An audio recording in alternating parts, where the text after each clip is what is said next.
Fala galera, aqui quem fala é Juan de Lima e tá começando mais um boletim de notícias aqui no canal do Pedrosa. Então, roda a vinheta.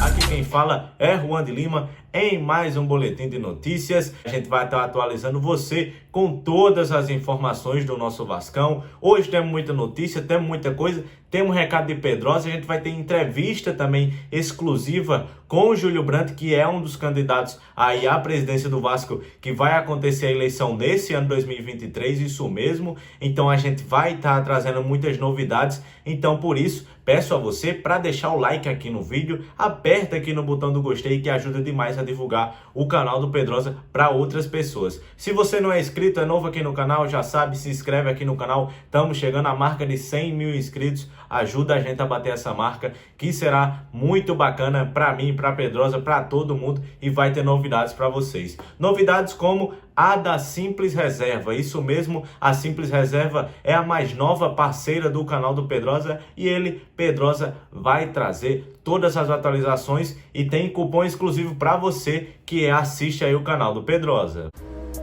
A Simples Reserva é a nova parceira do canal do Pedrosa e ela tem um conceito que o nome já traduz. Simples. É roupa de qualidade sem preço astronômico. Para mim, a ideia de estar bem vestido também é saber ser simples, onde quer que você esteja. Seja no trabalho, no lazer, com frio ou calor, é o que faz parte do seu dia a dia.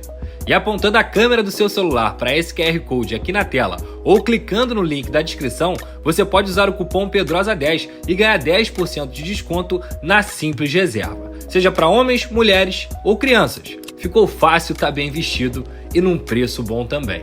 Quer saber mais? Clica lá, vem comigo, tamo junto. Gostou da notícia? Gostou aí dos benefícios? O QR Code tá na tela, também tem link na descrição e aproveite que a Simples Reserva é boa demais e vai ajudar a cada um de vocês aí com esse desconto. Consome lá para ajudar também o canal do Pedrosa, beleza? Vamos para as informações para começar aqui o vídeo. Bem, para começar aqui, antes de tudo, eu vou passar a palavra para ele, para o dono desse canal, Lucas Pedrosa, que vai trazer atualizações sobre a situação do Maracanã, vai trazer atualizações sobre a situação do Engenhão, do jogo contra o Fluminense e também sobre essa questão política do Vasco da Gama.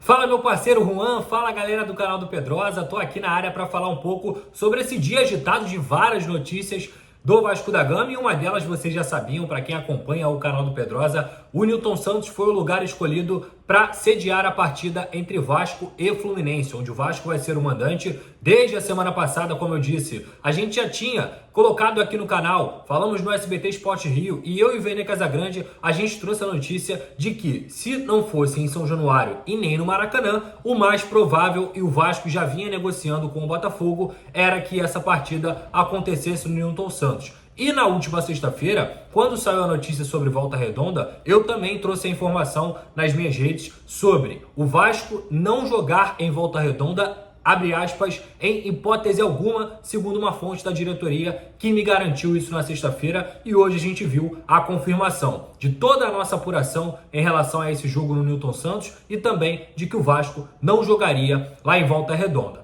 90% da torcida do Vasco e 10% da torcida do Fluminense. E aí tem vários motivos para essa escolha ter sido feita. Em primeiro lugar, segurança. Não tem como você levar um jogo para Volta Redonda e ter o mesmo contingente aqui do BEP que você tem na cidade do Rio de Janeiro. O deslocamento seria difícil e aí, inclusive, a gente sabe que as brigas poderiam acontecer de forma mais ampla, sendo em Volta Redonda. Além disso, a própria estrutura do estádio. É muito melhor você jogar com o Vasco no Nilton Santos do que você jogar em Volta Redonda, que o gramado não vem sendo cuidado da forma que todos esperavam, até porque a gente sabe que a temporada de times pequenos ela é mais difícil do que a dos times grandes, então não tem tantos jogos em Volta Redonda como nos times da Série A. O próprio Fluminense jogou lá no último final de semana e o gramado está longe do ideal. Então o Nilton Santos, apesar de ser uma grama sintética, é um gramado muito melhor para você praticar futebol do que o próprio Raulino de Oliveira lá em Volta Redonda. Mas o principal é o seguinte, que muita gente me pergunta, por que não o Maracanã? Primeiro ponto, o Maracanã vai estar fechado pela CBF por conta da Copa do Brasil. O Flamengo enfrenta o São Paulo no próximo domingo, 17 de setembro, pelo primeiro jogo da final da Copa do Brasil. Então o Vasco, em hipótese alguma, conseguiria mandar a partida, porque esse jogo acontece no dia 16, então o Maracanã não vai estar liberado. Já está fechado para poder fazer reparos, e o Vasco entendeu que essa briga seria uma briga perdida. O Vasco não tem intenção nenhuma de entrar em conflito para poder jogar no Maracanã nesse dia, até porque, como eu disse, tem o jogo no final de semana e o Vasco não quer de forma alguma prejudicar um adversário. E além disso também, você tem que entender que o Maracanã interditado, você pode pensar, e São Januário? Além de São Januário, e a gente já traz uma notícia aqui dentro dessa para poder explicar, estar ainda interditado para o seu público, e isso deve ser liberado nessa semana ainda, pelo menos pelo que as fontes me disseram, o Vasco está muito próximo de conseguir o TAC, que é o termo de ajustamento de conduta, com o Ministério Público. Você teria que conseguir esse TAC e, além disso, para quem não sabe, os clássicos em São Januário, nesse ano, se eu não me engano foi no final de maio, a PM proibiu esses clássicos em São Januário. Você teria que fazer outra perícia, outra vistoria para poder liberar. Então seriam duas batalhas que o Vasco teria que vencer para poder mandar a partida contra o Fluminense. Além de você não ter tempo hábil para tirar do estado, porque você precisa avisar a CBF com 20 dias de antecedência, hoje era a data limite para que fizesse essa mudança no estado do Rio de Janeiro. Então o Vasco teve que escolher um estádio, já que São Januário segue interditado, com muita boa perspectiva para essa desinterdição, digamos assim, para que o Vasco consiga esse TAC e já mande a partida contra o Curitiba em São Januário para essa semana ou no mais tardar para a próxima, mas ainda teria que contar com a liberação da Polícia Militar também. Então, por isso, o Vasco escolheu o Nilton Santos e, para ser muito honesto, eu acho que foi a melhor decisão que o Vasco podia ter tomado. Tomara que o clube consiga pelo menos fazer um treino lá na próxima semana para que você se adeque, claro, ao gramado do Nilton Santos, que eu particularmente, já falei isso aqui em várias oportunidades, prefiro muito mais do que gramados ruins, um gramado sintético. E não é um gramado sintético que você joga na sua pelada aí, que tem a borrachinha preta. É um gramado sintético aprovado pela FIFA. É um gramado sintético que você pode praticar futebol de forma tranquila e que tem a intenção, de fato, de imitar os gramados que a gente já conhece. Só que aqui no Brasil, você dificilmente vai ver um gramado de ótima qualidade, como está hoje o gramado do Nilton Santos. Então, eu acho que a decisão do Vasco é correta nesse sentido e a expectativa é muito boa. A outra notícia que eu trouxe hoje é que a torcida do Vasco, a festa que fez na Barreira, ela foi muito importante também para todo esse movimento que o Vasco vem tentando fazer de desinterdição de São Januário, de tirar São Januário dessa situação completamente absurda e completamente preconceituosa. E aí, Pedrosa, o Vasco não vai mais à Justiça, não vai mais a Brasília? A informação apurada que eu tenho é que o Vasco está atuando nas duas frentes, tanto para poder conseguir o TAC, quanto vai a Brasília no STJ, Superior Tribunal de Justiça, para poder recorrer dessa decisão que o Ministério Público, a Justiça do Rio de Janeiro, tomou. Então, a tendência é que o Vasco já possa mandar a partida contra o Coritiba em São Januário, mas esse jogo contra o Fluminense vai ser mesmo no Nilton Santos. Então, é isso que eu tenho para dizer para vocês. Agora, abrindo um parênteses rápido aqui sobre eleições do Vasco da Gama. Essas eleições elas devem acontecer no dia 11 ou 12 de novembro, dependendo de qual dia vai ser o jogo entre Vasco e América Mineiro, que está marcado para esse final de semana, a princípio no domingo, dia 12. Se for no domingo, o jogo, a eleição vai ser dia 11. Se o jogo for no sábado, a eleição é no dia 12. E além disso, eu também tive uma notícia exclusiva ontem, consegui apurar que o Júlio Brandt aceitou um convite dos mais de 40 sócios que fizeram de uma união vascaína, e ele conversou com a gente em relação a isso. Fiz alguns questionamentos depois de conseguir essa entrevista exclusiva, beleza? Roda aí! Fala, Pedrosa, tudo bem? Em primeiro lugar, obrigado aí pelo espaço que você coloca para mim, mais uma vez no seu canal, para falar para você e para sua audiência sobre Vasco. É sempre importante estar aqui, poder falar, ter o canal aberto com você e poder falar para o seu público. Bom, eu vou ler aqui as perguntas que você me fez, foram 3 perguntas. Primeiro é por que aceitar o convite? Sim, aceitei o convite, é verdade. Eu fui convidado por um grupo de vascaínos que colocou para mim a preocupação com o momento que o clube vive, e com esse momento específico do clube, e contou com a minha experiência profissional, com a minha experiência empresarial, claro, com a relação que eu tenho com o mercado, para ajudar nesse momento e liderar esse projeto de relação com o clube, com a SAF, e esse projeto de transformação da associação num clube forte, saudável, que tem uma relação sólida com os seus sócios. Então, eu acho que o desafio colocado foi um desafio muito interessante, uma forma de abordagem muito interessante, e por isso eu aceitei o convite. Tá? Segunda pergunta é, após deixar a Sempre Vasco, qual é o motivo para o torcedor acreditar que essa nova união vai ser diferente da que vimos na política do Vasco? Bom, pela forma com que foi feito o convite, já foi completamente diferente. Né? Não foi um convite feito através de composições políticas, mas foi um convite feito por vascaínos que estavam genuinamente preocupados com o momento que o clube vivia, e de vascaínos que colocaram à sua disposição, à minha disposição e à disposição do Vasco nesse momento, suas competências, suas qualidades, suas relações e as suas habilidades para poder transformar o Vasco nesse momento que eu reforço e volto a dizer, é um momento muito diferente e desafiador do que o clube viveu até hoje na sua história. Então, é de fato uma campanha diferente, em que, mais do que nunca, a competência e a forma de lidar com o acionista, o novo acionista, faz toda a diferença. Terceira pergunta é como você pretende se relacionar com a 777 e ajudar também fiscalizando o futebol do clube. Bom, como eu coloquei aqui, esse é o principal trabalho, né, do clube, do próximo presidente. Né? Nós temos aqui um tripé, a gente chama do 3S, que é sócio, sede e SAF. Então, esse tem que ser o tripé de trabalho do novo presidente. Foco no sócio, aumentar o número de sócios do clube, trazer benefícios para esse sócio do clube e um novo relacionamento do clube com esse sócio. Sede, melhorar as sedes, trabalhar profundamente na reformulação de São Januário e monetizar, trazer maneiras de fazer com que essas sedes possam gerar recursos para o clube e, mais do que isso, gerar bem-estar e gerar valor para os seus associados. E a terceira, que é a relação com a SAF.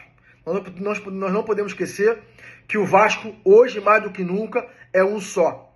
Então, nós estamos aqui colocando aqui um projeto de um só Vasco. Um Vasco apenas. Não tem Vasco SAF e não tem Vasco Associação. Existe apenas um Vasco. Para a associação, não interessa uma SAF enfraquecida, e para o Vasco, associação, não interessa uma SAF enfraquecida. Ou seja, tanto a SAF quanto o Vasco, associação, quer que um e outro esteja forte. Eu tenho certeza que esse é o entendimento da SAF e tenho certeza que esse é o nosso entendimento. Para isso, para que isso aconteça, tem que haver uma relação aberta, uma relação profissional e uma relação em que ambas as partes possam cobrar os resultados e o papel de cada uma. Então, nós queremos aqui, sim, fazer uma relação colaborativa com a SAF, uma relação positiva com esse parceiro, provando e mostrando que o Vasco cumpre os seus contratos, o Vasco quer dar o recado de que o parceiro vai ser bem-vindo no Vasco, ele não é maltratado, ele é bem tratado no Vasco. Agora, ele também precisa tratar o Vasco com respeito, precisa tratar o Vasco com carinho e precisa entregar para o Vasco aquilo que o Vasco espera da sua participação como sócio. E o que nós esperamos é que esse contrato seja um contrato equilibrado e que seja um contrato que traga resultados para o futebol do Vasco lá na SAF e para o clube associativo também. Então, nossa relação vai ser uma relação colaborativa, de crescimento, de aprimoramento do contrato e de cobrança de resultados, sem dúvida nenhuma. Eu tenho uma boa relação com o presidente da SAF, hoje, né, o Lúcio Barbosa. Essa relação é uma relação muito boa, uma relação de amizade, mas é uma relação que vai ser boa sempre que for boa para ambos os lados. Sempre for boa, será boa sempre que houver equilíbrio nessa relação entre as partes. Então, a minha relação com a SAF vai ser uma relação colaborativa, mas uma relação de cobrança, sim, dos resultados pactuados em contrato e com a melhoria contínua do contrato celebrado entre Vasco e 777. Foi isso, mais uma vez, obrigado pelo espaço, estou à disposição, sempre que quiser falar, estarei aqui disponível para o seu canal. Um abraço. Tá aí na tela para vocês a palavra do Júlio Brandt, que deve concorrer, pelo menos até agora, os pré-candidatos a esse pleito aí do cargo máximo do Vasco da Gama, no caso o clube de regatas, o clube associativo que ainda detém 30% do futebol, mas cuida de todos os outros esportes e cuida também da parte de São Januário. O Júlio Brandt deve ter a concorrência de Euriquinho, Edu Cassiano, além deles, Leonardo Rodrigues, Marcelo Borges e o Pedro Stronzenberg, que é um nome meio difícil de falar, mas o que eu posso falar sobre esses candidatos? O canal do Pedrosa, assim que eles conseguirem se inscrever, escrever a chapa e a gente tiver os candidatos finais mesmo, porque a gente sabe que política do Vasco sempre tem mudança, sempre tem união. Quando a gente tiver a confirmação de todos os candidatos, o canal do Pedrosa no mês de outubro pretende entrevistar cada candidato em um podcast, uma entrevista de 1h30 que a gente vai trazer aqui, dando espaço a todos os candidatos da mesma forma. E é claro, trazendo notícias exclusivas, tendo notícias exclusivas, se o Levenciano vai se candidatar ou não, se vai vir Edmundo, se vai vir outra pessoa da situação, o Carlos Osório, se o Jorge Salgado vai disputar de novo, tudo isso nessa semana aí, na verdade nesse mês de setembro vai ser definido, a gente sabe como é que é a política do Vasco da Gama, mas todos os candidatos confirmados vão ter o mesmo espaço aqui no canal do Pedrosa e a gente vai trazer tudo para vocês em primeira mão sempre que possível e claro, trazendo todas as novidades dessa eleição que não deixa de ser importante mesmo o Vasco sendo SAF. Beleza, galera? Esses são os meus recados por aqui. Fiquem com o Juan, porque ele vai falar mais um pouquinho com vocês sobre futebol, que é o que importa. Tamo junto! Bem, agora eu vou trazer as informações sobre campo e bola, sobre o futebol do Vasco. Isso porque o elenco do Vasco só deve voltar a treinar nessa quinta-feira. O Vasco deu 2 dias de folga aos seus jogadores que tiveram essa partida contra o Bahia no domingo. Chegou ontem no Rio de Janeiro, fizeram viagem, enfim, e acaba que eles deram 2 dias de folgas e nessa quinta-feira deve voltar a treinar com determinação do clube. Vale destacar que Rossi e Payet, de acordo com os planos individualizados de nutrição e do departamento médico e também na preparação física, vão seguir uma programação especial e devem treinar nessa terça-feira. A programação de folga tem um motivo também, porque o elenco chegou de viagem na segunda-feira, como já disse, à tarde, ou seja, isso não pode contar como folga. E por isso o clube vai descansar nessa terça e também na quarta-feira. Por isso o Vasco é super importante também o empenho, destacar o empenho de Rossi e Payet, que estão aí muito comprometidos de ter essa retomada do Vasco, principalmente Payet, Vale destacar também que na próxima partida, devido ao que aconteceu no jogo contra a equipe do Bahia, Medel está suspenso, ele levou o seu 3º cartão amarelo e não joga contra o Fluminense. Também tem outra informação sobre convocados, isso mesmo. Marlon Gomes foi convocado para a equipe sub-23, a seleção olímpica, e deve fazer lá amistosos. Também Pumita e Medel foram convocados para suas respectivas seleções, que no caso Pumita é uruguaio, foi convocado por Marcelo Bielsa e Medel foi convocado para o Chile. Essas são as informações de momento em relação às notícias do futebol, em relação ao que vem acontecendo no dia a dia do Vasco. O Vasco está aí, como já dito, como dito por Pedrosa, em toda essa situação com o jogo com o Fluminense, que é a próxima partida do clube. O Vasco só volta a jogar no dia 16 de setembro, isso porque, como todo mundo sabe, estamos em data FIFA, então acaba que vai ter jogos da seleção, das respectivas seleções, enfim, muita coisa. O Vasco vai jogar contra o Fluminense, como já dito, no Newton Santos. O Vasco deve também ter atualizações sobre o TAC. O Vasco está negociando com o Ministério Público para o andamento disso. Vai acontecer mudanças, está relacionado ali com o promotor Rodrigo Terra. Então, agora é aguardar. Por isso, eu agradeço demais, torcedor, a sua audiência. O vídeo de hoje, valeu e tchau!